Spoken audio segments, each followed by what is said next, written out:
Buarbakso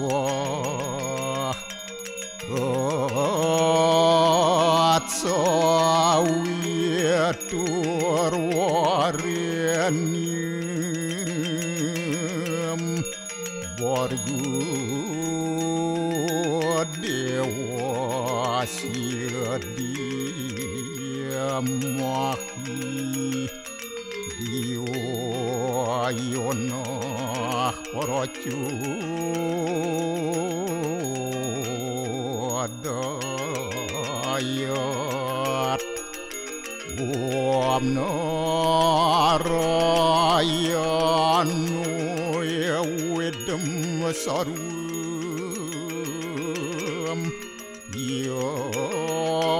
Yad buatem yasjabawiyam Neskalang niranjan niruya kalpu nirakyata sudodewiku narayanu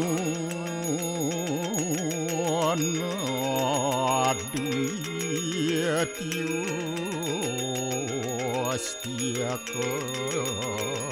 kastit tuam siwa tuam dewa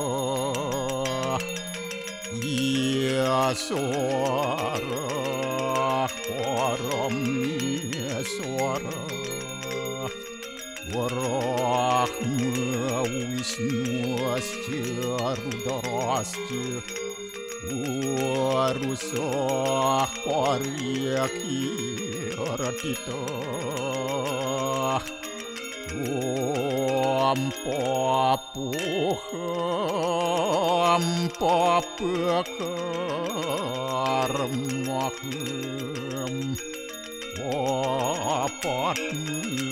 apa sambawa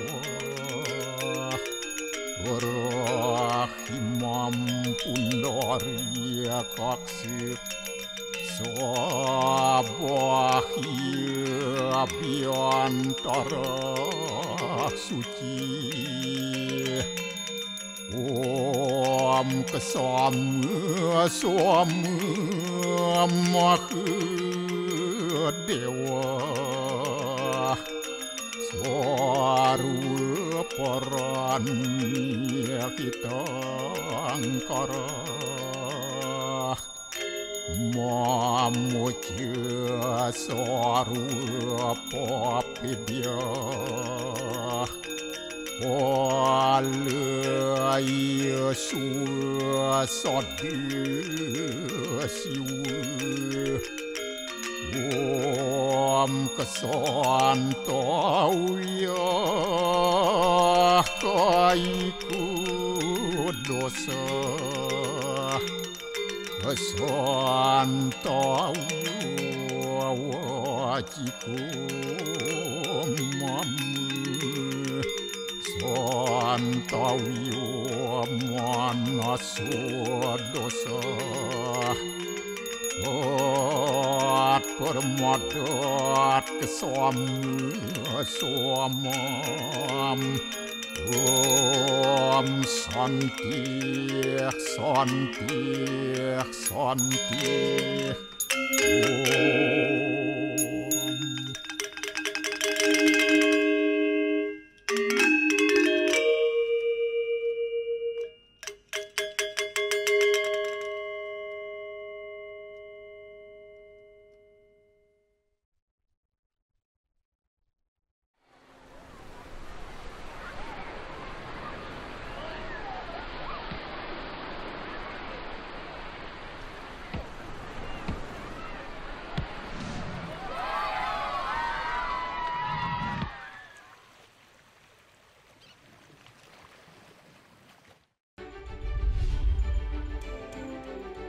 Seorang istri jadi korban kekerasan rumah tangga, kaki kiri korban cedera parah setelah dipotong suaminya.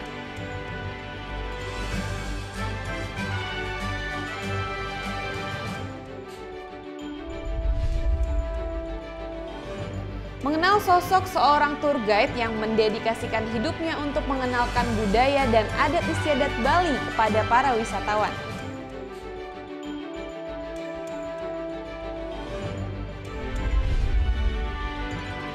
Melihat daerah penghasil gong atau gamelan artistik khas Bali di Desa Tihingan, Klungkung.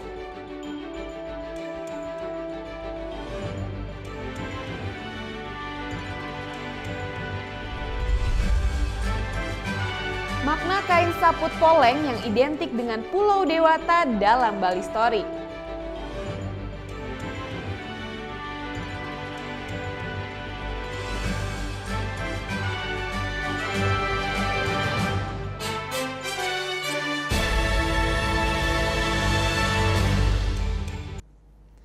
Om Swastiastu. Halo, selamat pagi pemirsa. Net Bali kembali hadir menyapa Anda dengan membawakan sederet berita terhangat dan juga inspiratif. Kain yang satu ini begitu identik bahkan menjadi ciri khas Pulau Bali. Bermotif kotak-kotak, kain ini disebut dengan saput poleng. Para wisatawan yang berkunjung ke Bali mungkin akan bertanya-tanya nih, kenapa saput poleng dililitkan pada patung dan pohon? Mau tahu jawabannya? Selengkapnya dalam Bali Story berikut ini.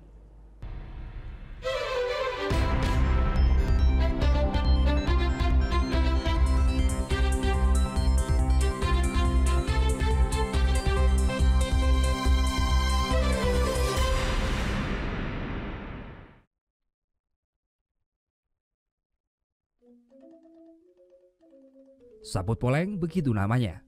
Dalam bahasa Bali, saput berarti selimut atau busana dan poleng berarti belang. Kain bermotif kotak-kotak yang memiliki 2 hingga 3 warna ini merupakan bagian dari kehidupan budaya, adat, dan agama Hindu di Bali. Begitu lekatnya dengan kehidupan orang Bali hingga saat ini, belum ada yang dapat memastikan sejak kapan saput poleng mulai digunakan. Namun dari penelitian ilmiah Ketut Rupawan, konsep saput poleng ditemukan dalam beberapa literatur seperti Lontar Waspati Tatwa dan Tatwa Jenana yang berbahasa Sangsekerta dan Jawa kuno. Buku Waspati Tatwa atau ada juga dalam Tatwa Jenana, walaupun tidak eksplisit dinyatakan saput poleng, namun ada konsep di sana, konsep Ruwa Bineda, ajaran agama Hindu tentang Siwa Siddhanta yang menyebutkan adanya konsep tertinggi Acetana dan Acetana. Jadi konsep Ruwa Bineda ini saya kira menjadi landasan pemakaian saput poleng. Dari hasil penelitiannya, Rupawan menemukan ada 3 jenis saput poleng, yakni saput poleng Ruwa Bineda, saput poleng Sudamala, dan saput poleng Tridatu. Saput poleng Ruwa Bineda hanya memiliki 2 warna, yakni hitam dan putih. Kemudian berkembang saput poleng Sudamala yang memiliki 3 warna, yakni putih, hitam, dan abu, serta saput poleng Tridatu yang memiliki warna putih, hitam, dan merah. Penggunaan saput poleng sangat mudah ditemukan pada hal-hal yang bersifat sakral dan pada upacara agama Hindu Bali, seperti pada patung, bangunan suci atau pelinggih di pura, serta pada pohon-pohon yang dianggap keramat oleh umat Hindu Bali. Kalau kita lihat sekarang pohon, misalnya pohon beringin, itu diisi saput poleng. Nah, itu sebagai simbol bahwa sama sebagai pohon yang harus dijaga kelestariannya. Sama dengan arca atau patung yang ada di depan pintu gerbang pura, di depan Candi Bentar atau Gelongkori, raksasa yang ada di kanan kiri dan ada di kanan dan di kiri Gelongkori itu diisi kain saput poleng.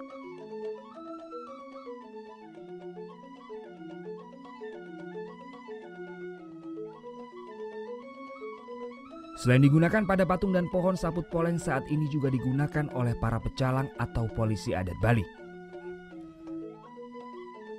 Seorang pecalang memakai saput poleng Sudamala. Berarti di sana ada warna putih, hitam, dan abu. Artinya warna putih itu warna kebaikan. Seorang pecalang harus tahu yang baik. Kemudian pecalang juga harus tahu yang jelek. Nah, disinilah sekarang tugas pecalang, mengetangahi orang-orang yang ingin berbuat jelek itu supaya diamankan dalam tanda kutip. Jadi pecalang itu sebagai pengatur, yang jelek-jelek itu diatur supaya mau mengikuti aturan. Selain digunakan oleh pecalang, keunikan sabut poleng menginspirasi beberapa orang untuk mengkreasikannya dalam busana sehari-hari atau busana kepura. Namun hal ini dinilai kurang pantas karena akan menyamai busana pelinggi yang ada di dalam pura. Beberapa pengurus pura di Bali pun akhirnya memasang aturan pelarangan penggunaan sabut poleng.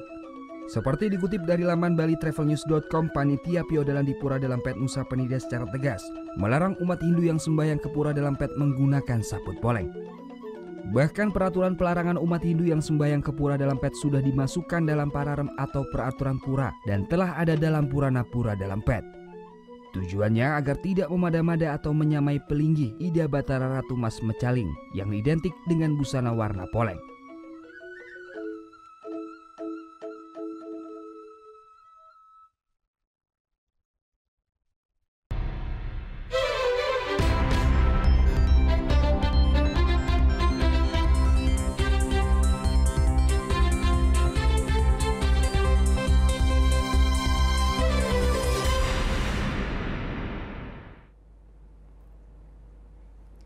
Seorang istri jadi korban kekerasan rumah tangga, kaki kiri korban cedera parah setelah dipotong suaminya.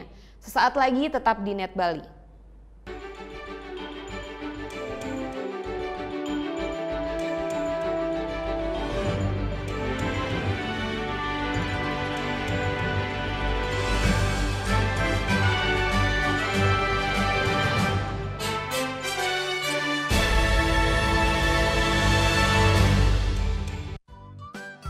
Kamu anak band? Hobi cover lagu? Net Bali memberikan kesempatan agar kamu lebih dikenal.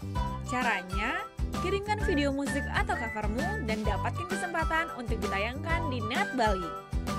Info syarat dan ketentuan dapat dilihat di fanpage Facebook Net Biro Bali, Twitter @netbirobali, Instagram Net Bali Official. Bangun pagi bisa bikin tambah pintar. Bareng Andre Hesti bisa. Berbagai inovasi masa kini, seru-seruan di Fun Science, hingga tips oi-oi. Pagi-pagi hanya di Net. Selamat pagi, berjumpa lagi bersama kami di Net 10. Informasi selanjutnya, kontingen Indonesia menampilkan beragam budaya seperti aksi pencaksilat dan juga tarian tradisional. Ini lengkap dengan pakaian adat Nusantara dalam perhelatan Karnaval Tropical de Paris. Tapi video berikutnya ini datang dari CJ Hasan Syamsuri. Hasan berbagi informasi tentang gua terbesar dan terpanjang se-Asia Tenggara. Sekian Net 10 pagi ini, saya Sheila Purnama. Dan saya Arsan Jaya, terima kasih dan selamat beraktivitas. Hello good people, welcome back on Entertainment News. Berikut lengkapnya untuk Anda kesimpulan. Sebarkan pengaruh positif tanpa gosip. Sajian fakta dunia hiburan dari dalam dan luar negeri. Ada Ryan Reynolds yang membocorkan lokasi syuting sequel film Deadpool. Artika Sari Devi yang sempat viral di media sosial karena berbelanja dengan menggunakan daster. Berikut ini di Entertainment News yang akan merangkum pernikahan unik artis Indonesia hanya di Celebrity Countdown. Entertainment News hanya di Net.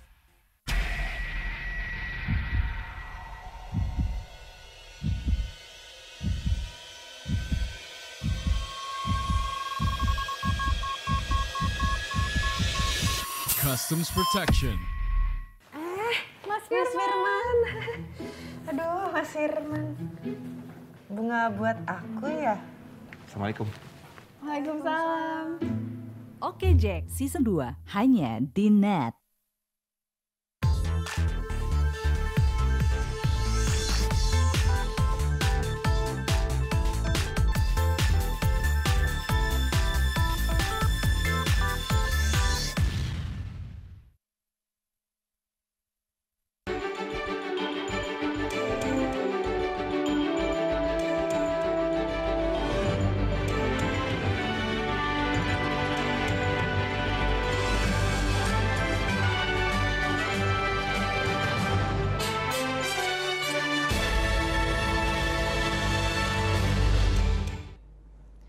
Seorang istri jadi korban kekerasan rumah tangga, kaki kiri korban cedera parah setelah dipotong suaminya. Nyawa korban terselamatkan dan masih dirawat di rumah sakit dan kasus ini tengah ditangani kepolisian. Seorang istri Niputuka terbaring lemah di rumah sakit Sanglah pasca menjalani operasi kaki kiri. Korban dianiaya suaminya sendiri KDAP di rumah kosnya di kawasan Canggu, Kuta Utara Selasa kemarin. KDAP menganiaya korban hingga menyebabkan kaki korban putus setelah dipotong pelaku. Korban selamat setelah dibawa saksi yang merupakan tetangga ke rumah sakit. Pihak keluarga belum mengetahui pasti motif penganiayaan tersebut. Masih agak trauma mungkin dia. Trauma. Dan kondisinya mungkin belum tahu dia kakinya merasa terpotong. Gitu. Belum tahu bahwa kakinya itu terpotong. Pihak keluarga korban telah menyerahkan kasus ini sepenuhnya kepada kepolisian. Sementara pelaku KDAP yang berprofesi sebagai supir pariwisata kini sudah ditahan di Polres Badung. Surya Sanjaya melaporkan untuk NET. Hasil pemeriksaan awal terhadap 2 WNA yang tewas di Jimbaran, Bali ditemukan sejumlah luka tusukan. Keduanya tewas di dalam kondisi terbakar di dalam rumahnya di Komplek Puri Gading, Jimbaran, Bali. Dari hasil pemeriksaan luar, tim forensik Rumah Sakit Sanglah menemukan sejumlah luka tusukan akibat benda tajam di sejumlah bagian tubuh kedua warga negara asing. Pada jenazah pria yakni Matsubo-Noryo terdapat luka iris pada leher dan luka tusuk pada bagian punggung korban. Sementara pada jenazah perempuan Matsubo Hiroko juga ditemukan luka tusuk pada leher dan perut. Kedua korban juga mengalami luka bakar di bagian punggung dan kaki dengan tingkat luka bakar 50%. Ahli forensik Rumah Sakit Sanglah Dr. Dudut Rustiadi menjelaskan pihaknya belum bisa memastikan penyebab kematian korban karena hingga saat ini pemeriksaan masih di bagian luar tubuh saja. Ya, tentu ada permintaan tertulis dari kepolisian, kemudian ada persetujuan dari keluarga. Bila mana tidak ada persetujuan, maka pelaksanaan otopsi bisa dilakukan hari ketiga setelah permintaan tersebut diterbitkan. Namun hingga saat ini pihak keluarga korban maupun konsulat Jepang belum mendatangi Rumah Sakit Sanglah. Saat ini kedua jenazah masih dititipkan di ruang jenazah Rumah Sakit Sanglah.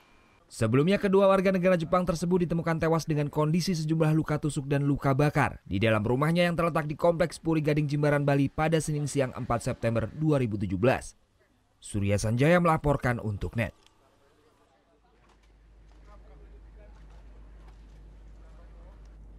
Informasi selanjutnya, Bali masih menjadi target narkoba. Selasa kemarin, Polda Bali berhasil mengamankan sebanyak 1,5 kg sabu. Rencana tersangka A dan jaringannya untuk mengedarkan sabu seberat 1,5 kg sabu di Bali gagal. Tersangka berupaya menyelundupkan sabu melalui jalur darat dengan menumpang bus antar provinsi. Namun penyelundupan sabu dari Jawa Timur ke Bali sudah terlacak oleh tim Ditres Narkoba Bali dan tim CTOC Polda Bali. Selasa kemarin petugas dari Polda Bali dan Polres Jembrana berhasil menangkap tersangka usai menyeberang dari Pelabuhan Gilimanuk tepatnya di wilayah kota Jembrana. Untuk mengelabui petugas, tersangka menyimpan sabu di dalam tas dan sembunyikan di dalam tumpukan pakaian. Dari hasil pemeriksaan, sabu seberat 1,5 kg tersebut akan diedarkan sendiri oleh tersangka, namun dikontrol oleh seorang berinisial B di Surabaya. Untuk tempatnya itu tergantung instruksi dari Surabaya, karena pemesanan terhadap barang oleh konsumen yang ada di Bali itu langsung ke Surabaya. Yang bersangkutan ini, tersangka A ini hanya melakukan penempelan di tempat-tempat yang sudah ditentukan. Tersangka sendiri sudah berada di Bali sejak 8 bulan lalu hanya untuk mengedarkan narkotika. Sebelumnya tersangka juga sudah berhasil membawa dan mengedarkan sabu maupun ekstasi di wilayah Bali. Akibat kejahatan narkotika yang dilakukannya, tersangka terancam dengan hukuman maksimal 20 tahun penjara. Surya Sanjaya melaporkan untuk NET. Ibu rumah tangga dengan 1 anak yang merupakan residivis kasus pencurian kembali tertangkap. Sebelumnya dia juga pernah ditangkap petugas karena telah mencuri di 20 TKP. Masyid Naharmen, ibu rumah tangga dengan 1 anak usia 7 tahun ini untuk kedua kalinya kembali berurusan dengan pihak kepolisian. Tersangka kembali melakukan tindak kriminal pencurian pada 27 Agustus lalu. Tersangka mencuri uang di dalam Mall Level 21 Denpasar. Niatnya muncul setelah dia melihat dompet yang tersimpan di sebuah baju pajangan. Di dalam dompet terdapat uang hasil penjualan yang disimpan oleh seorang karyawan saat pergantian jam kerja. Nah, pada saat perusahaannya hasil penjualan itu ditaruh di dompet. Jadi dompet ditaruh di baju-baju di pajangan itu. Nah, dari hasil cek CCTV terpantau pelaku ya pura-pura belanja dari sana lalu mengambil dompet tersebut. Tersangka kemudian berhasil ditangkap di seputaran Denpasar oleh tim Opsnal Polsek Denpasar Barat pada 30 Agustus 2017. Dari hasil curian tersebut, petugas berhasil mengamankan uang tunai sebanyak Rp9.500.000 yang merupakan hasil curian di TKP tersebut. Sebelum tertangkap, tersangka juga sempat melakukan pencurian di Pasar Batu Bulan Gianyar. Pada tahun 2016, tersangka tertangkap jajaran Reskrim Polsek Mangwi Badung karena telah melakukan tindak pidana pencurian di 20 tempat. Surya Sanjaya melaporkan untuk NET.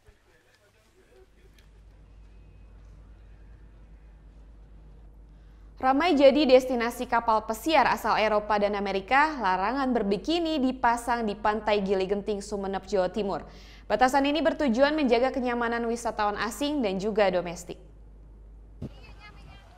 Ucapan selamat menikmati keindahan sekaligus imbauan untuk tak berbikini terpampang di pantai Pulau Gili Genting, Sumeneb, Jawa Timur sejak Agustus.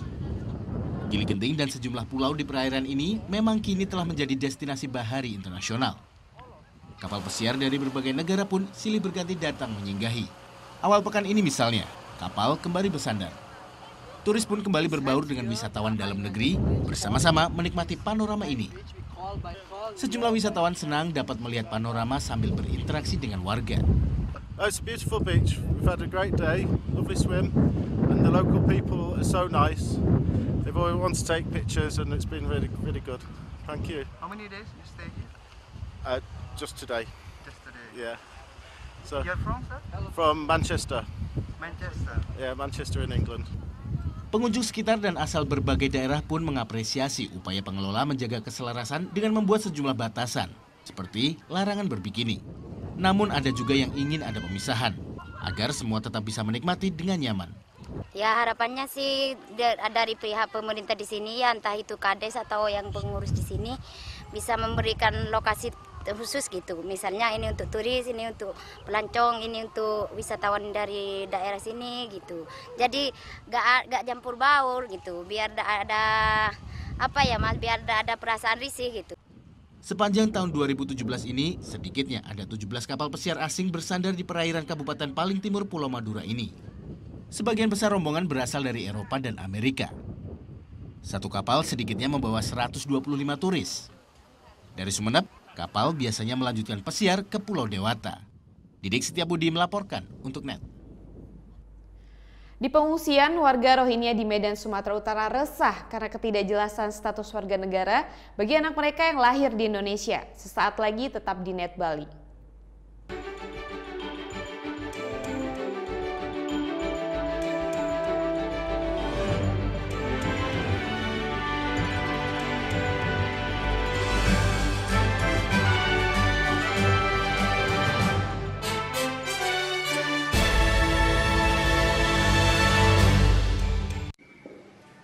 Bagaimana anak-anak? Ada yang tahu? Anime! Gosip Indonesia. Dan meresahkan warga Indonesia. Oh, so sweet. Top Chart Music minggu ini. Tayangan sehat adalah tayangan yang menghibur sekaligus memberikan informasi yang berguna dan bermanfaat bagi masyarakat. Mau yang fresh di pagi hari? Wow! Menemani sarapan Anda akan hadir tontonan baru di layar kaca. Berbagai informasi menarik paling wow ada di sini. Setiap Senin sampai Jumat jam 7 pagi. Hanya di NET. Ini ada seorang penyanyi Indonesia cowok. Silakan. Hah? Desta Mahendra kan? Desta Mahendra. Ini adalah Elo. Oke, kita lihat ya. Ini gambar siapa? Gue. Ini gambar siapa? Lo. Ya udah. Tonight Show hanya di NET. Kamu itu kalau aku tanya Senin sampai dengan Minggu, hari apa yang kamu suka? Jumat. Kalau aku hari Kamis. Kenapa Bang? Kamis you. Ini Talk Show hanya di NET. Coba Anda sebutkan warnanya, bukan kata-katanya.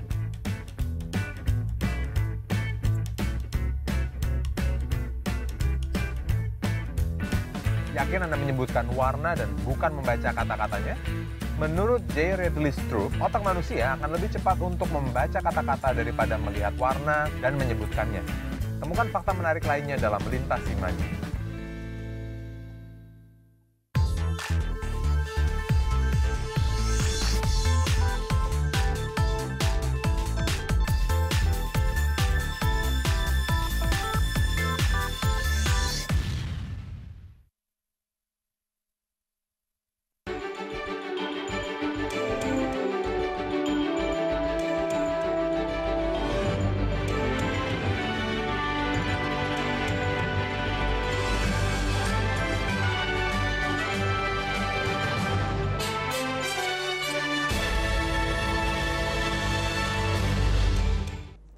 Peringati 50 tahun hubungan bilateral Indonesia-Singapura, Presiden Joko Widodo tiba di Singapura pada Rabu sore.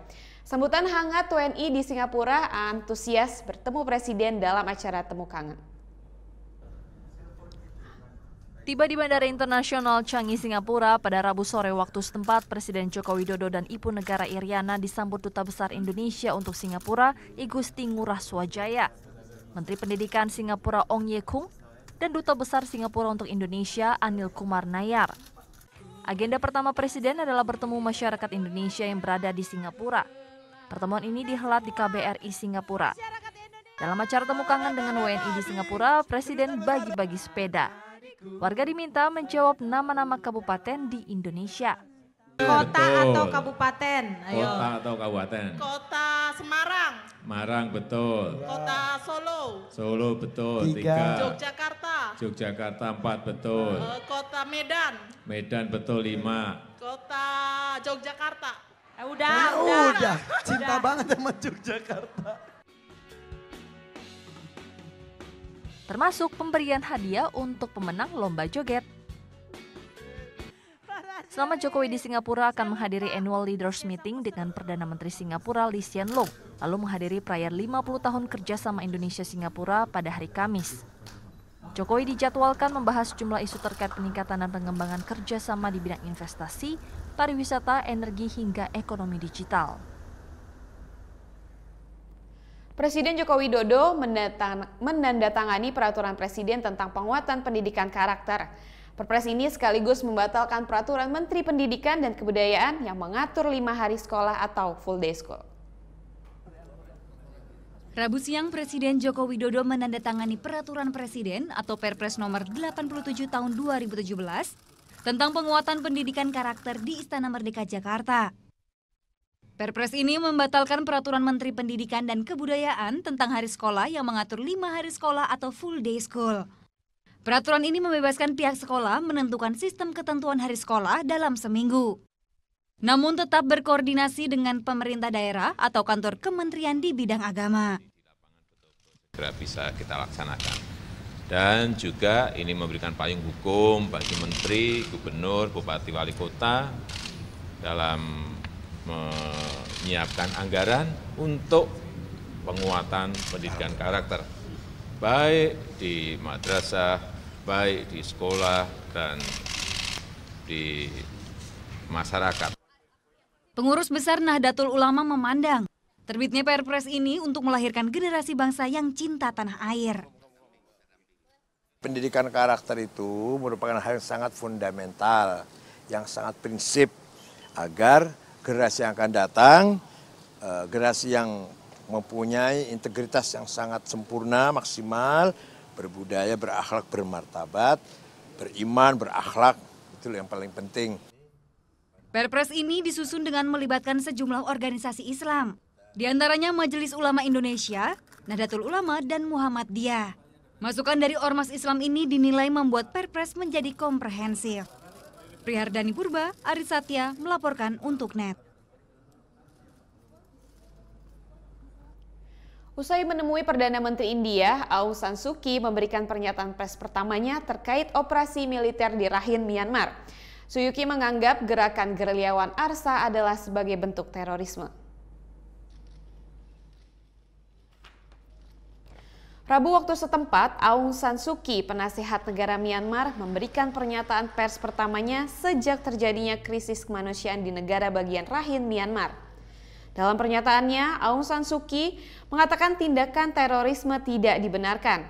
Hal ini ia sampaikan seusai pertemuan dengan Perdana Menteri India Narendra Modi. Atas pernyataannya, tampaknya tak akan ada penghentian operasi militer di daerah tersebut. Tentara dan polisi bersenjata menggambarkan operasi itu sebagai bentuk pembasmian gerilyawan ARSA atau Arakan Rohingya Salvation Army. We would like to thank India particularly for the strong stand that it has taken with regard to the terrorist threat that came to our country a couple of weeks ago. And we believe that together we can work to make sure that terrorism is not allowed to take root on our soil or on the soil of our neighboring countries. Di pengungsian, warga Rohingya di Medan, Sumatera Utara resah karena tidak kejelasan status warga negara bagi anak mereka yang lahir di Indonesia. Hingga kini pengungsian Rohingya hanya bisa pasrah menunggu ketidakpastian. Perjuangan warga Rohingya seolah tak pernah berhenti, meski mereka sudah berada di pengungsian di Medan, Sumatera Utara. Resah masih juga mereka rasakan. Seperti yang dialami oleh Imam Hussein, salah satu warga Rohingya yang bertahan di penampungan selama 5 tahun ini. 2 minggu lalu bahagia dirasakan oleh Imam bersama keluarga kecilnya. Pengungsi asal distrik Arkan ini baru saja dikaruniai anak keempat dari pernikahannya dengan Rubiza. Meski begitu, kebahagiaan yang mereka rasakan berubah menjadi kekhawatiran karena status kewarganegaraan bayi mereka tidak memiliki kejelasan. Setelah meninggalkan Myanmar 5 tahun silam akibat konflik berkepanjangan, hingga kini mereka belum mendapat kejelasan penerimaan di negara ketiga. Anak nomor 3 itu dulu dari Malaysia sudah sembahyako dari Belawan, sudah beranak istri sudah 20 hari. Baru istri sudah kasih bebas dari imigrasi dari Belawan, sudah pindah hotel dari sini. Aku ada dari Belawan, tapi aku udah datang dia kasih surat, aku datang sudah hamil, tapi sudah 4-6 bulan sudah tutup dari Hotel Baraspati untuk nggak ada izin, aku tidak bisa masuk sini. Lebih dari 2.000 warga Rohingya mengungsi akibat tragedi kemanusiaan berkepanjangan di Rakhine, Myanmar. Mereka masih menunggu status kewarganegaraan di tengah ketidakpastian. Pengungsi Rohingya kini hanya mengandalkan bantuan dari UNHCR dan International Organization for Migration melalui donasi negara pendonor. Yono Syaputra melaporkan untuk NET. Informasi selanjutnya, lulus dengan predikat cum laude, seorang mahasiswa asal Bantul, Yogyakarta jadi perbincangan. Retno Pujiastuti dan kedua orang tuanya yang tunanetra menjadi inspirasi bahwa sebuah asa dan kerja keras bisa membawa siapa saja mencapai cita-cita. Mereka semua jerih payahnya buat anak, nggak pernah mikirin beliau sendiri. Berawal dari tekad membahagiakan dan membanggakan kedua orang tuanya, Retno Pujiastuti membuktikan pada dunia bahwa keterbatasan tak jadi penghalang siapapun meraih cita-cita. Ia berhasil jadi calon bidan. Retno juga mendapat banyak perhatian karena lulus sangat memuaskan. Semua didapat bukan tanpa keringat bahkan air mata. Retno lahir dari 2 orang tua yang tunanetra. Retno, kedua orang tua, kakak dan adiknya menghuni bangunan tak terpakai sambil menjaga lahannya di dusun mereka Jatirejo, Kulon Progo. Tak berputus asa, dengan berbagai cara pasangan tunanetra ini berupaya membiayai anak-anaknya untuk tetap dapat sekolah. Pantang meminta-minta, Wakijo, ayah Retno mengumpulkan rejeki dengan menjual tenaga menjadi tukang pijat panggilan. Penghasilannya sekitar 20 hingga 50 ribu rupiah per minggu. Keduanya bertekad anak-anaknya tak lagi alami nasib seperti mereka. Karena saya sendiri orang bodoh dan keluarga saya tidak ada yang kuliah, maka jangan coro-coro jangan diturun-turunan kalau ada yang bodoh semua. Kalau bisa ya yang ada yang ketok gitu, yang menunjul. Kegigihan keluarga ini berbuah manis. 2 anaknya berhasil mendapat beasiswa dan menimba ilmu hingga bangku kuliah. Retno bahkan sukses tamatkan pendidikan di Akademi Kebidanan Yogyakarta Agustus lalu dengan IPK nyaris sempurna 3,72. Jadi pas waktu kelas 7 itu ada pembagian kelompok pelajaran ekonomi seperti itu. Cuma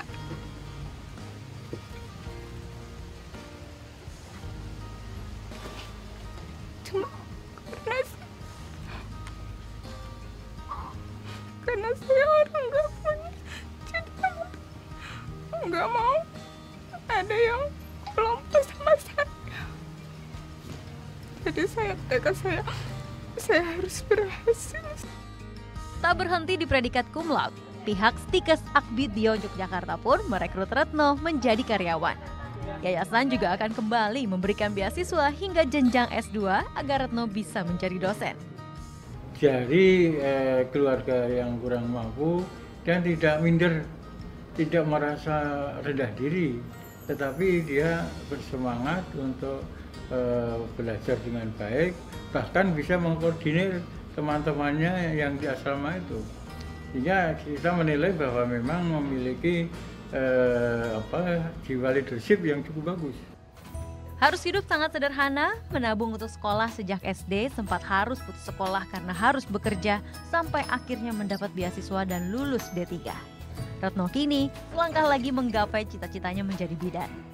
Selamat Lestioro melaporkan untuk NET. Mengenal sosok seorang tour guide yang mendedikasikan hidupnya untuk mengenalkan budaya dan adat istiadat Bali kepada para wisatawan. Sesaat lagi tetap di NET Bali.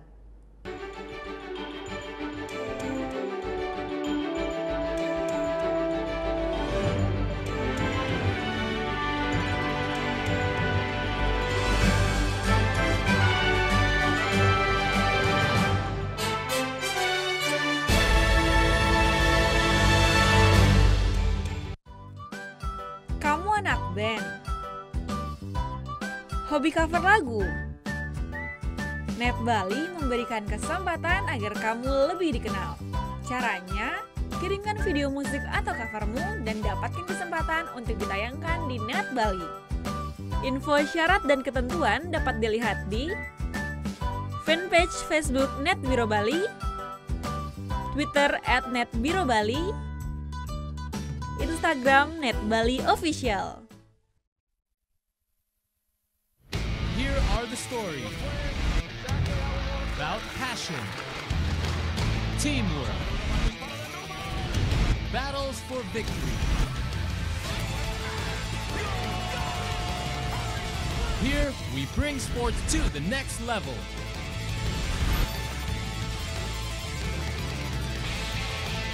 One hour. That's all you need.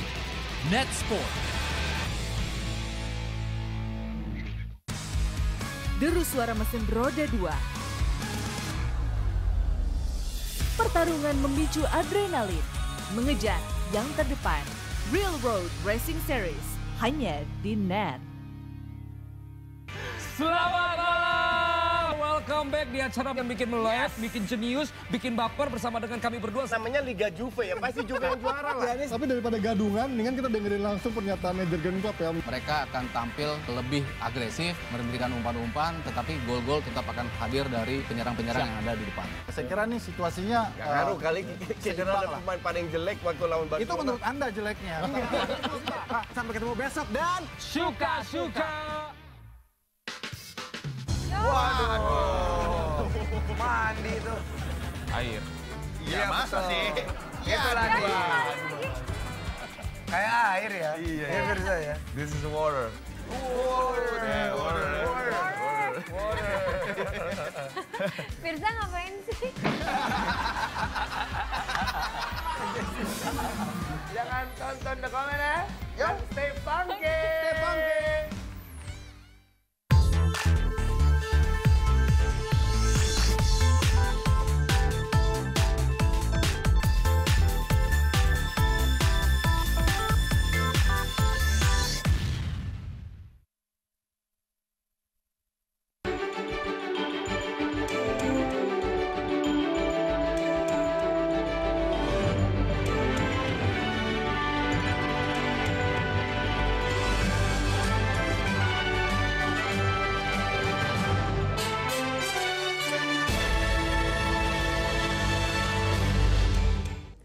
Liburan ke Bali dan menikmati indahnya pemandangan alam itu wajib ya. Tapi jangan lupa kalau Bali juga punya banyak sekali pilihan kesenian yang wajib dilihat. Apalagi ternyata ada seorang tour guide yang mendedikasikan hidupnya untuk mengenalkan budaya dan adat istiadat Bali yang sebetulnya kepada para wisatawan. Tapi sayangnya sampai sekarang mayoritas tamu yang tertarik adalah wisatawan asing.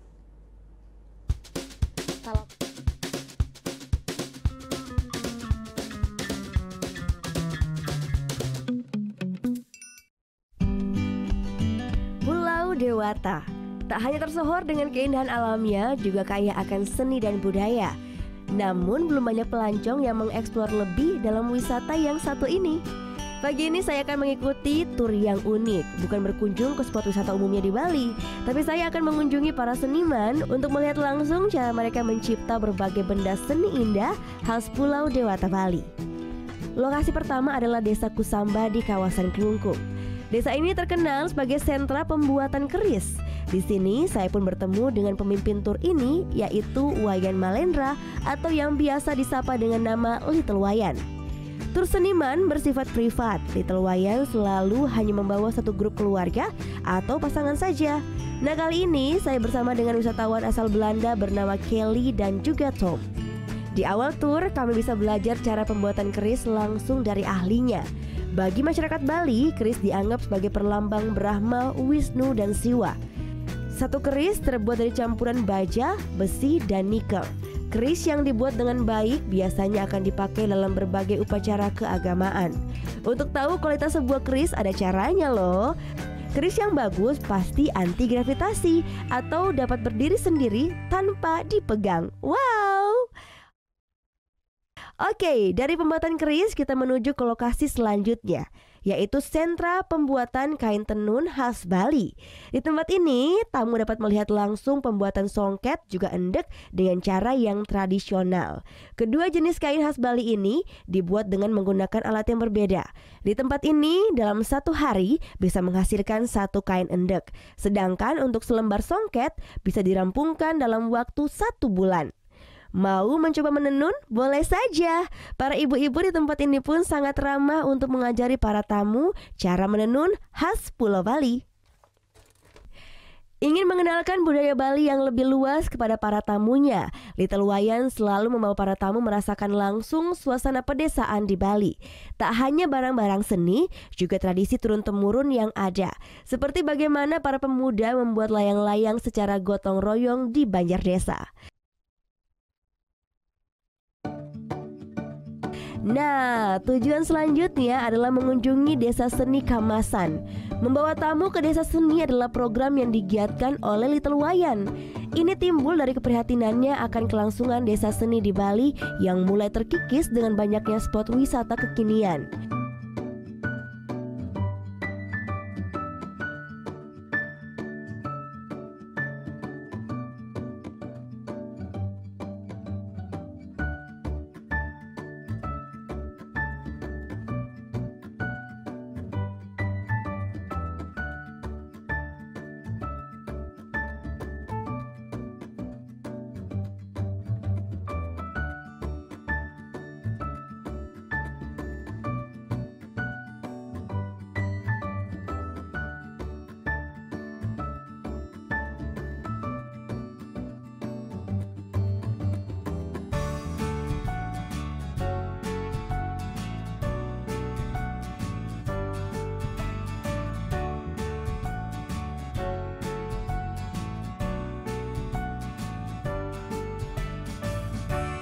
Inilah di samping kita bekerja di bidang ini, tapi kita juga mengenalkan dan juga menjaga dengan mengenalkan budaya kita yang sangat luar biasa. Saya kira akan tumbuh kecintaan dari kita, kecintaan dari tamu itu sendiri. Kalau sudah cinta sama cinta kan bisa menjaga itu sendiri otomatis.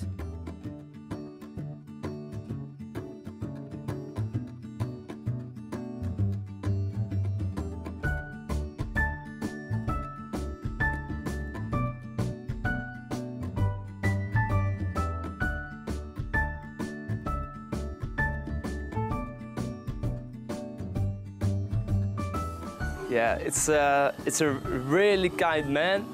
He's full of passion to tell me all the stories about the way of life of Bali, and yeah, he loves his job. So it's really cool to see that he wants to show us everything of Bali.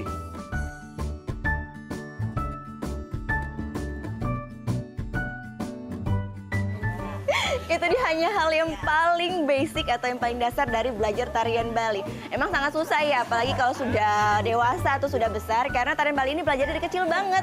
Kalau di Bali sendiri dimulai dari umur 4 tahun. Tadi saya belajar itu adalah cara ngegol, dan juga cara agam kanan, agam kiri. Susah banget. Tapi ini layak untuk dipelajari, apalagi untuk kita yang ingin melestarikan budaya Bali dan juga budaya Indonesia ya. Gita Natalia, Andi Setiawan melaporkan untuk NET.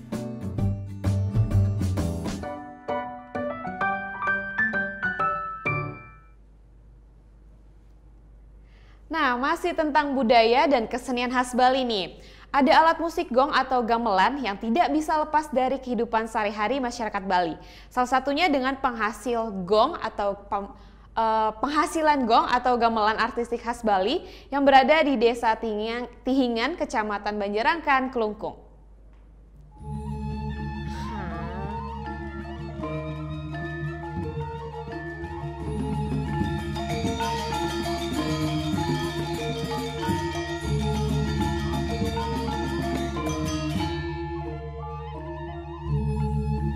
Desa Tihingan, Kecamatan Banjarangkan, Kelungkung adalah salah satu daerah penghasil alat musik tradisional gong atau gamelan artistik khas Bali. Di sini hampir sebagian besar masyarakatnya berprofesi sebagai pengrajin.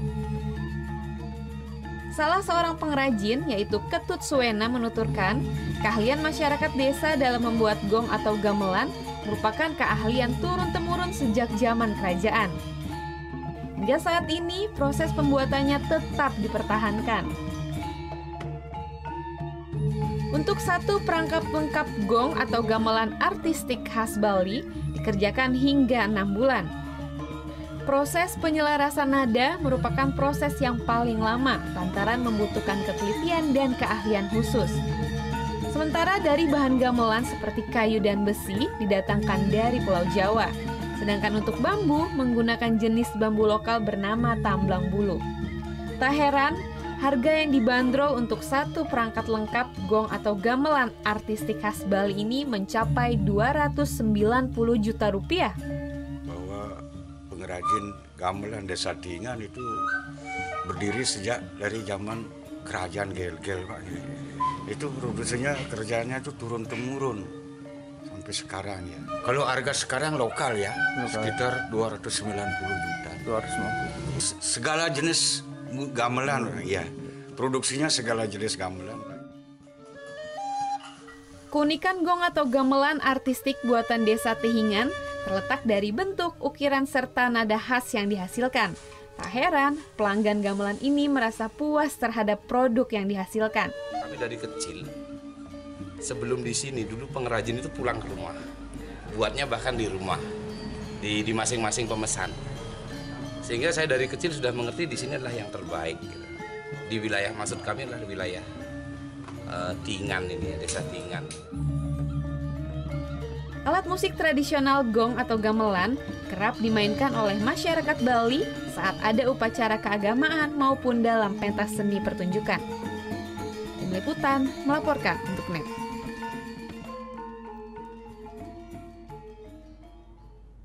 Sesaat lagi, Dong Hae dan Eunhyuk Super Junior sukses obati kerinduan para elf atau yang penggemarnya yang ada di Jakarta. Tunggu liputannya tetap di NET Bali.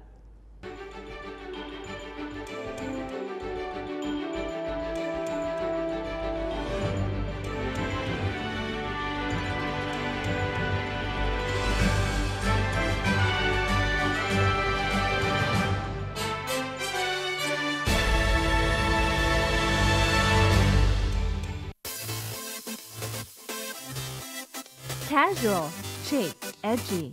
Pick your own look. Scarf adalah salah satu fashion item yang harus kamu punya loh fashion people. Salah satu fashion item yang sering dipakai wanita adalah tas. Everything you need to know to look good, it's all here. Hai, and now You're watching I Look. Let's check this out. Sabtu dan Minggu jam 10:30 pagi hanya di Net.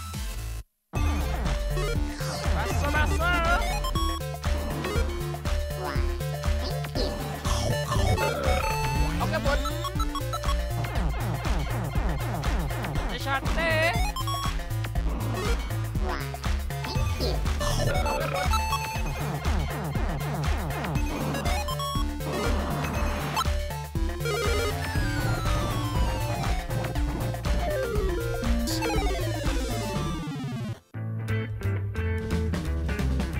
Coba Anda sebutkan warnanya, bukan kata-katanya.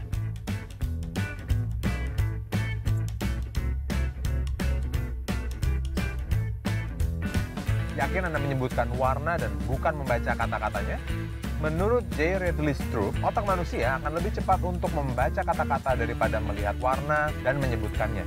Temukan fakta menarik lainnya dalam Melintasi Maju.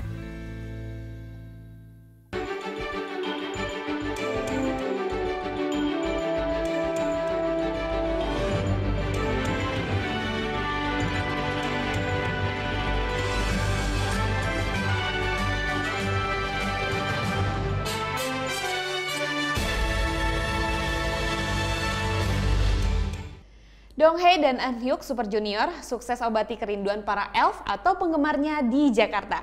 Penampilan mereka sekaligus memeriahkan Korea Brand Entertainment Expo 2017.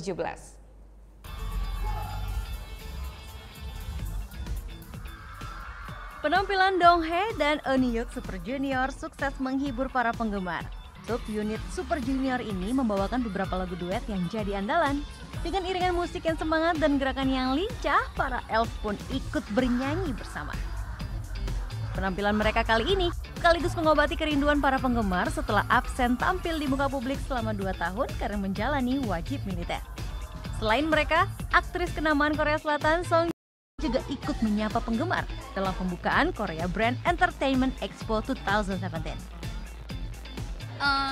Keren banget, lebih dari keren, aku di notice, oh my god, makanya seneng banget, seru banget.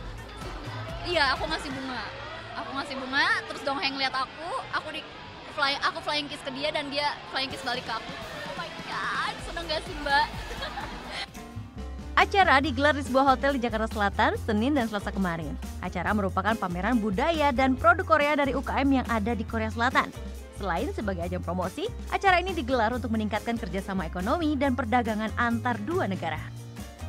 지금 당장 저희가 인도네시아를 한국에 알리기 위한 그런 행사 계획은 갖고 있지 않지만은 만약 인도네시아가 그런 행사를 기획을 하신다면은 열심히 돕도록 하겠습니다.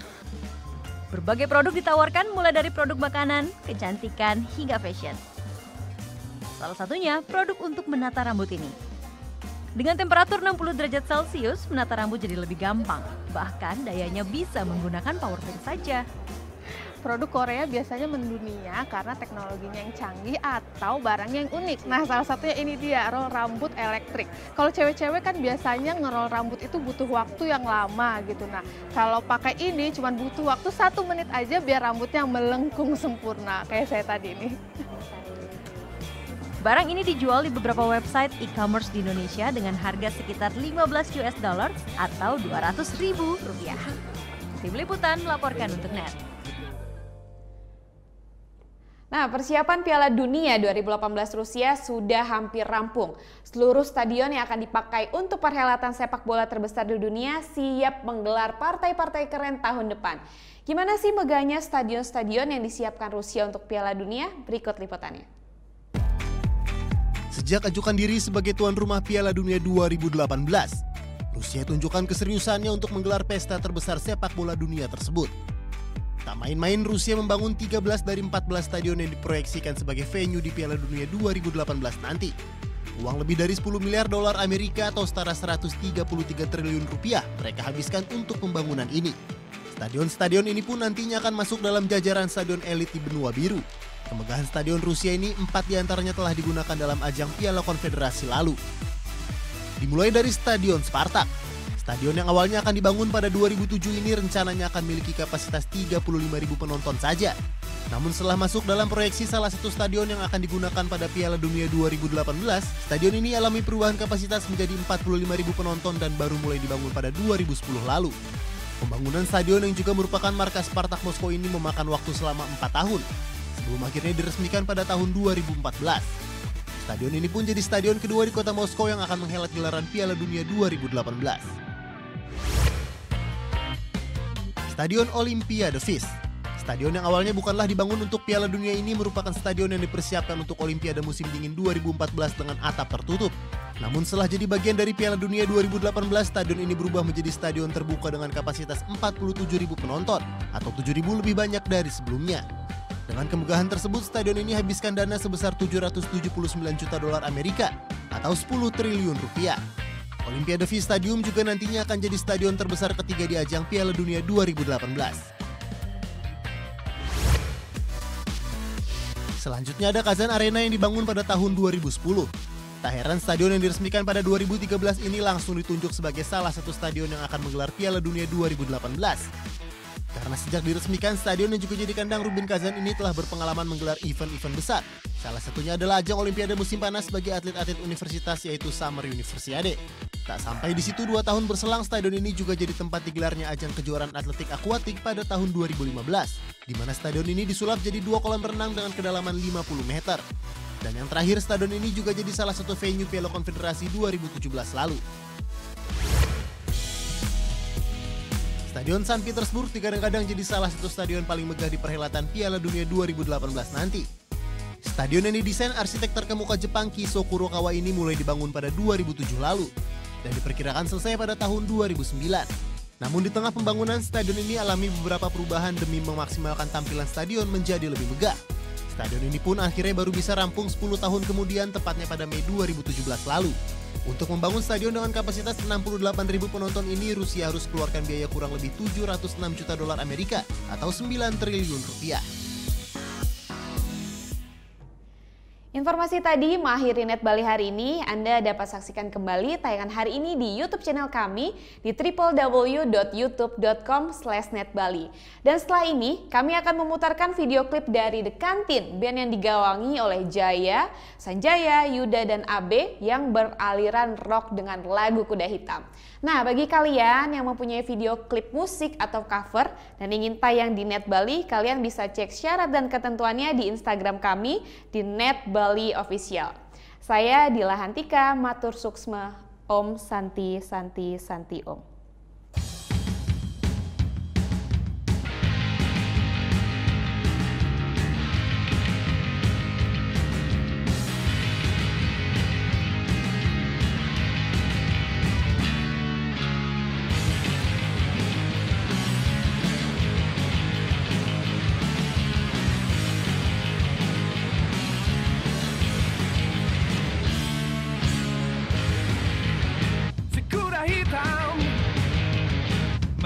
kencang, si kuda hitam terus menerjang, si kuda hitam pantang menyerah, si kuda hitam pada tumpangan, yeah.